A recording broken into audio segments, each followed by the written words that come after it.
Very good. Coach, would you start us off? All right, SEC Big 12 Challenge. A Texas Tech team is who we're facing on Saturday, early game. Of course, it's for the conference rights. It's a big game on our schedule, and we get away from SEC play. But we know that Texas Tech, coached by Coach Beard, he's done an excellent job there, really just coming in and creating a great culture, defensive-minded team. They're one of the tops in defensive, I think, holding people to field goal percentages and scoring and three-point percentages. So you know it's going to be one of those games where it's a grind-out game, and if it's at their pace, then I think that favors them. And of course, we like to hopefully push the tempo. And in order to do that, you got to be able to make shots, and so you can get into your defense. But very good basketball team. Culliver, probably first team. He maybe even be an All-American. I know he's going to be an All-Big 12 player. He's a sophomore. They have a lot of grad transfers. The Mooney kid, very good basketball player. The Owens kid, 6'10" kid. So it's a team that's well balanced. Obviously, they have a featured guy in Culver, but I think they have some really good players on their basketball team. They play extremely well at home, and they're coming off some losses very much as we had as well. So it's another opportunity for us to get better and find out a little bit more about our basketball team. Can our defense travel? Can we travel? Especially getting into a better rhythm in the second half against Missouri last night. So again, it's a great opportunity. It's a great challenge, but it's a great opportunity for our guys to have an opportunity to play against someone out of conference, and it's kind of interesting because you're grinding it, and all of a sudden you jump out of conference play. But it's the next game on our schedule. Mike, this is going to be in a 5-game span. This will be the fourth team you've played that's currently in the top 25. How tough a stretch is that, especially for a young team? I guess what are the positives and the negatives of having such a tough schedule right now? Well, I guess the positive, you're playing some of the best. If you want to be one of the best, then you got to play those teams and to find out where you are. But it's a great opportunity as well. The challenge is with the young basketball team that you want to make sure the psyche is they're playing with confidence. I think that's the biggest thing, to play with confidence. So that's why every game's a big game, and that was a big game against Missouri. So our guys go in there with a better mindset going in. But they got to understand they're playing against a tremendous defensive basketball team, and it's going to take a great effort. And I think so playing those games, I think they know the kind of effort they got to do it, and they got to do it for 40 minutes. It can't be 20 minutes, and you can't go in there and getting off to a slow start. Again, they're good, and they're good at home, as all teams are. Offensively, is Mason Jones kind of going through what Isaiah did a few games ago? It just seemed like he ain't making some shots. He even missed some chippy layups. And with a guy that scores like that, you got to do something to get yourself going, especially early on, whether it be getting to the free throw lines or making a layup. But he's doing some other things I think contribute, and just probably pressing a little bit.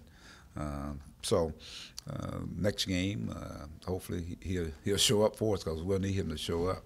I think Isaiah is starting to play. I said last night he's playing with a little bit more urgency. It seems like playing a little stronger now, and I think that's the maturity of this basketball team. You get more and more guys that are starting to play at the level that we hope they hope they would be playing. Reggie Chaney.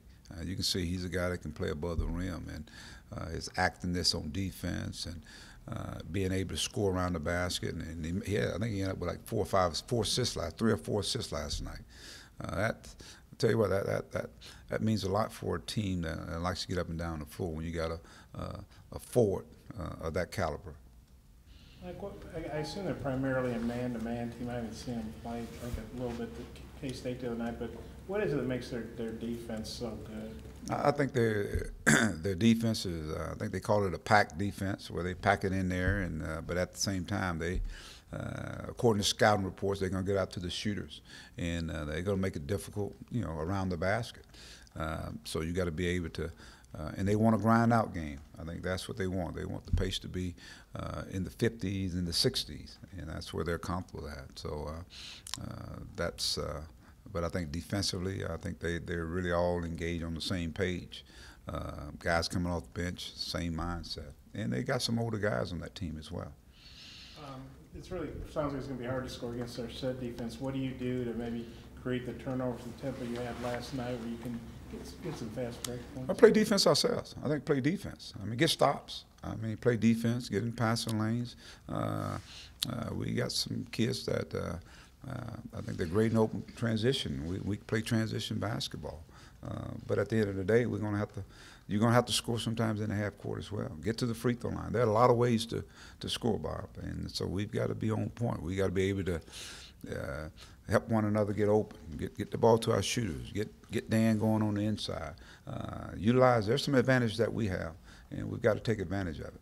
Is Daniel maybe the biggest advantage you have? I think he's one of them. I think his size and athletic ability, what he does, what he brings to the table. I think that's big. You know, open the floor up with him. We got some guys that can attack off the dribble. So again, we're gonna have to be able to execute, whether it be half court, transition. We got to be able to execute. But I think defense, it's kind of what we want to hang our hats on. They've lost 3 in a row. I mean, they're obviously a really good team. They've lost 3 in a row. What do you expect from them? They're at home. They've lost 3 in a row. What do you expect? Well, they're in a great league. I mean, it's just like we lost 4 in a row. I mean, when you're in a great league, that can happen. And you start kind of in your mind. You start playing games with yourself in your mind. But I think Beard's a good coach, and he's got some experienced guys. So I'm sure those guys are looking forward to getting back home and trying to right the ship. Chris Beard, Big 12, he spoke very highly. You said that you reached out to him when he got the UALR job, sent him texts when they had a great year, invited him to your golf tournament. I don't think he ever was able to make it, and he said he really appreciated that you sort of reached out to him, him being in a smaller school in the state. How would you describe your all's relationship? And I guess how come you decided to do that, to reach out to him like you did? I think he was coming in. I mean, he had a great track record. I think he coached Division II, I think. And he did a great job there, and so just welcome him to our state. That's all. If the shoe was on the other foot, I would hope somebody would welcome me into the state.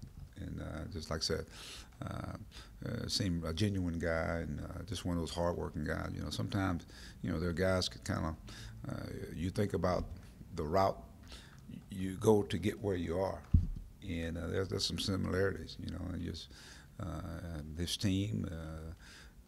They eat and breathe on defense. Kids play hard. They play together. I think he's doing it the right way. With Daniel, you think you could ever have another game where he didn't get a foul, or is that maybe a once-in-a-lifetime deal last night? Well, I just want him to go out and play and enjoy the game. You saw him enjoy the game. I was just watching tape, and I think the shot he right there before the halftime, I think he thought he threw it up. It just went up in the net, but he shot it off the backboard. But when I just saw a joy in his face, of enjoying the game, having fun with it. And the fouls, obviously, sometimes they call them, they don't call them. But I thought he did a good job of really just playing position defense, and hopefully that could be a trend for us. Because before that, he was getting 2 bang quick ones. But hopefully we'll have an opportunity to give him some rest. I think that's a big key with Dan. He's got to get some rest. If he doesn't, then I think that's when the fouling takes place. And you start reaching and lunging and not playing athletic. All right. Go Hawks. So Mike,